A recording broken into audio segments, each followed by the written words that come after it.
Good afternoon. Today we will study here the concept of conditions for maxima and minima. Only we are going to discuss the qualitative treatment for the conditions. If we have a certain function which varies from point to point in the space, and if the variation of such a function is represented graphically like this, then as we observe from this curve that the value of this function f changes as the value of x changes. So initially from this graph what we observe is that initially as x is increased, the function fx decreases, attains a minimum value, thereafter again it increases, attains a maximum value, again it decreases, and so on. But this variation in fx with respect to x is not smooth one, or it is changing from place to place. So here what we observe is that at this point the function has the minimum value, at this point the function has maximum value, and at other places the function is found to have the different values. So that if we draw the tangent to this curve at different points, what do we observe is that if we draw the tangent to this curve at this particular point, it is observed that the tangent is horizontal. At the same time, if we draw the tangent to this curve at this point, again the tangent is horizontal, as well at this point also, if we draw the tangent to the curve, the tangent is once again horizontal. So at these points, at these positions, what we observe is that suppose this is the point B, this is the point Q, and this is the point S. So at these points B, Q and S, the tangent to this curve is found to be horizontal, so that the slope of the tangent will be equal to 0. And if the slope of the tangent is 0, and as we know that the slope is given by df by dx, if we have this function f which varies with respect to x, then the slope of the tangent is nothing but df by dx. And since the tangent to this curve at the points B, Q and S is 0, we can say that df by dx at these points is found to be equal to 0. So these points are called as the stationary points of this function. Such points at which df by dx is equal to 0 are called as the stationary points of this function. Now these stationary points are divided into 3 different types. These stationary points are of 3 different types. If we consider this first point B, what we observe is that this point B is said to be the point of minimum, whereas the second point Q is the point of maxima. However, this point S neither corresponds to a maxima nor it corresponds to a minima, and such a point is called as the saddle point, or it is also called as the point of inflection. It is called as the point of inflection. So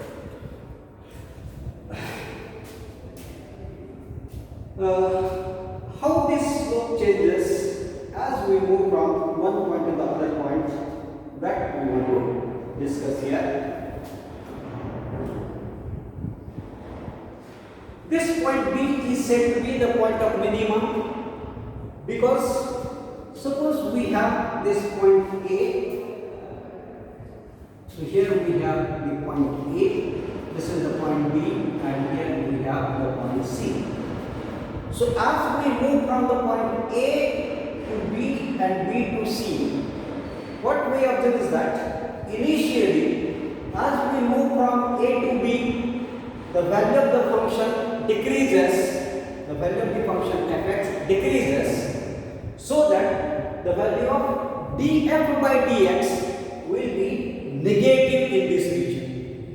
At the point B, the value of df by dx is 0, and as we move from point B to point C, since the value of the function fx is increasing, the value of df by dx will be positive. So, as we move from point A to B to C, the value of df by dx is continuously increasing, negative, 0, positive.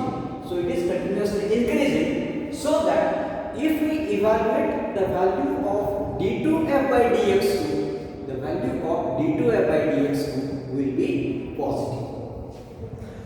On the other hand, at the point Q, what do we observe is that, let us see, if we consider this point P here and the point R here, as we move from point P to point Q, the value of the function fx increases, so that df by dx will be positive. At the point Q, the tangent is horizontal, so the slope of the tangent, that is df by dx, is 0 at point Q. And as we move from point Q to point R, the value of the function since is decreasing, what will happen is that df by dx will work out to be negative. So as we move from point P to Q to R, the df by dx is going to go on decreasing. And hence, if we evaluate the value of d2f by dx2, the value of d2f by dx2 will be negative. So, or else, if we consider this position of the point B here, to the left of the point B, the value of the function fx is increasing, as well to the right of the point B, the value of the function fx is again increasing. So, since on both the sides of this point B, since the value of the function fx is increasing, so we can say that the point B is the point of minima. However, at this point Q, if we observe, what we observe is that as we move from point Q to point P, the value of the function fx decreases. At the same time, if we move from point Q to point R, again the value of the function fx decreases. So on either sides of the point Q, the value of fx since decreases, the point Q is the point of maxima, and since on both sides of this point B, the value of the function fx since increases, the point B is said to be the point of minimum. However, what about this point S? If we displace to the left of the point S, the value of the function fx increases, so that df by dx will be positive. And if we displace to the right of the point S, the value of the function fx is decreases, such that the value of df by dx will be negative. And since at this point S, since the tangent to this curve is horizontal, the slope of the tangent since is 0, the value of df by dx will be 0 at the point S.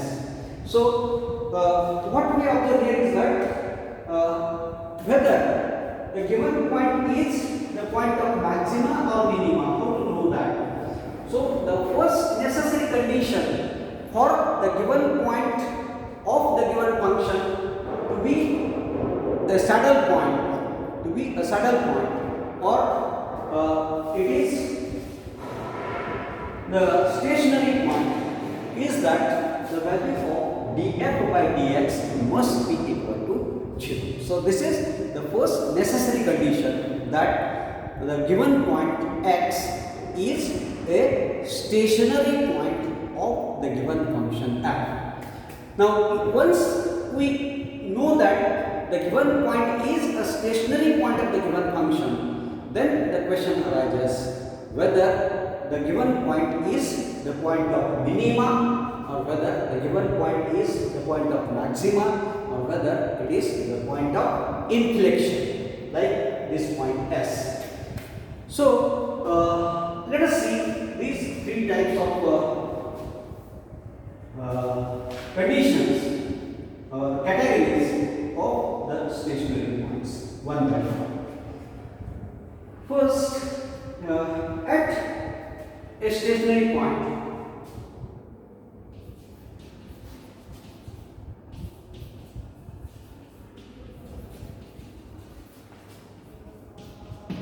the first condition is that df by dx must be equal to 0. At a stationary point, df by dx must be equal to 0.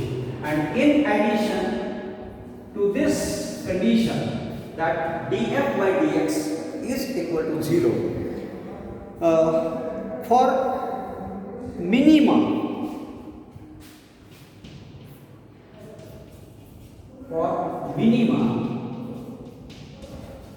at the point B, in this case, the value of d2f by dx2 will be positive, that is greater than 0. The value of d2f by dx2 will be positive, that is greater than 0. Because as we move from point A to B to C, the slope is increasing. A to B it is negative, at B 0, and as we move from B to C, the slope is positive. So negative, 0, positive. So since the slope is continuously increasing, the rate of change of f with d2f by dx will be positive. So this is the first condition for the minima to occur at a point x for the given function fx. Then the second condition for maxima, what we observe is that, so as we move from point P to Q, the slope is decreasing. Again, as we move, the slope is increasing as we move from P to Q. At Q, the slope becomes 0, and as we move from Q to R, the slope is negative. So that the slope is having decreasing trend, and since the slope has a decreasing trend in the vicinity of the point Q, what we can say is that the value of d2f by dx2 will be less than 0, or it will be negative at the point of maximum. So at the point of minima, d2f by dx2 will be positive, and at the point of maxima, the value of d2f by dx2 will be negative or less than 0. And at this third point, what we observe at the point S, before the point S, the curve is found to be concave upwards. The curve is found to be concave upwards, and the value of the function fx is increasing towards left or in the negative direction of the x-axis here, so that the value of df by dx will be positive. However, to the right of point S, that is in the increasing direction of x, in the positive direction of x-axis, the value of the function fx is decreasing, the slope of the tangent, that is the value of df by dx will be negative on this side. So to the left of S, df by dx is positive. To the right of S, df by dx is negative. And at the point S, since df by dx is 0, so at this point, at the saddle point S, what we observe is that for stationary point of inflection, the point of inflection,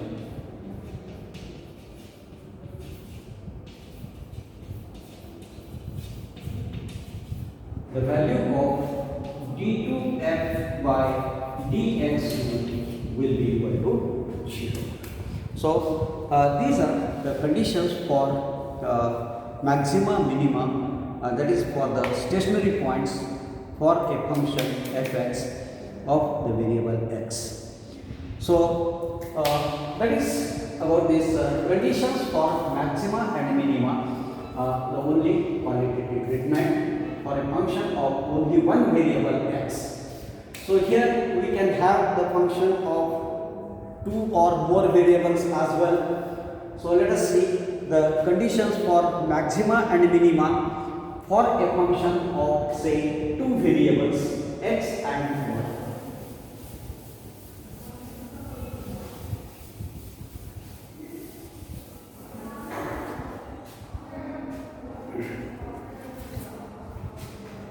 Say if we have a function f which is the function of say two variables x and y, the necessary condition for a point to be a stationary point for a function fxy is that the values of dou f by dou x and dou f by dou y must be equal to 0. That is the first necessary condition for a point to be a stationary point for the given function. It is must that the partial differentials of f with respect to x and with respect to y must be equal to 0, so that the given point xy will be a stationary point for the function fxy.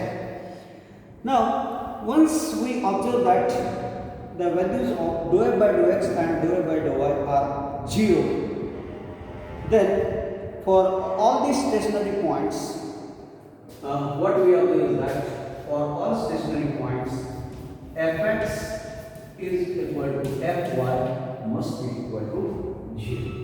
So this is the first necessary condition. Then the given point will be the point of minima. The given point will be the point of minima if and only if fxy square is less than fxx into fyy. If we observe that fxy square is less than fxx into fyy, such that both fxx and fyy, fxx and fyy are positive. If both fxx and fyy are positive, and if we observe that the product fxx fyy is greater than fxy square, then that point will be the point of minima for the function fxy. And the condition for maxima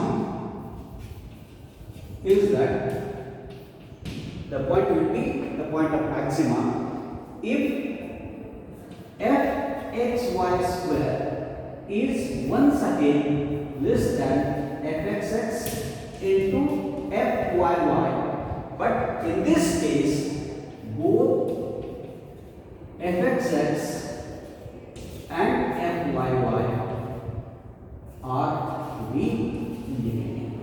So if both fxx and fyy are negative, such that the product fxx fyy will be positive, and if this product is again greater than fxy square, then the point will be the point of maxima. And the third is the saddle point the point of inflection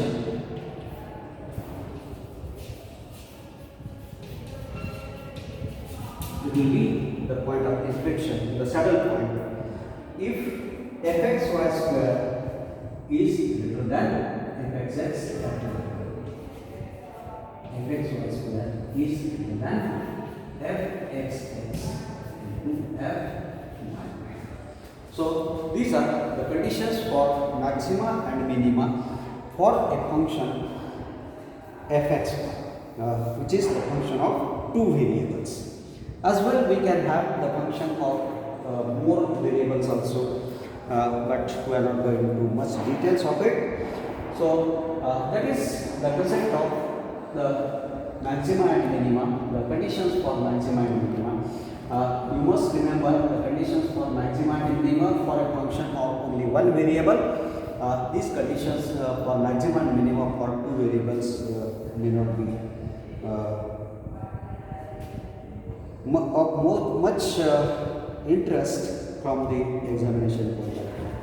So you should remember the conditions for maxima and minima for a function of one variable. So let us see one example. So let us see one example here. So that the concept of this maxima and minima will be more clear to you. So let us consider we have a function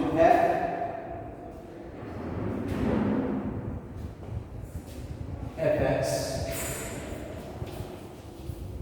expressed as x cubed minus 3x plus 3, and you are asked to find the position and nature of the stationary points of this function.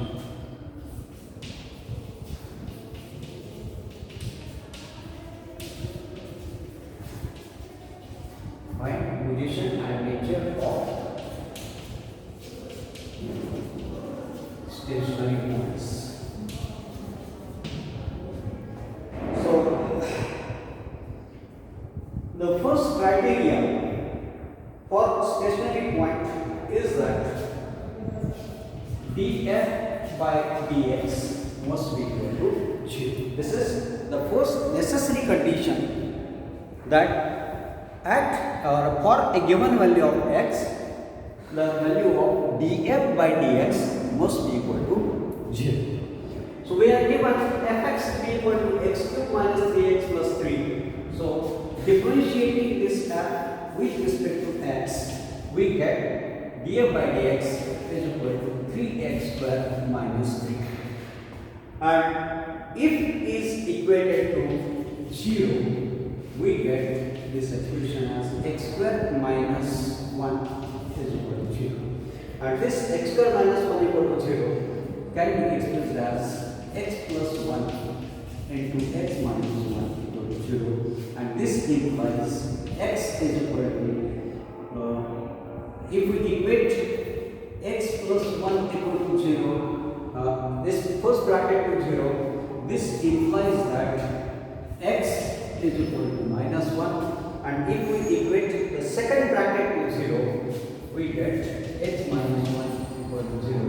This implies x is equal to plus 1. So x equal to plus 1 and x equal to minus 1 are the two saddle points or the stationary points for the given function.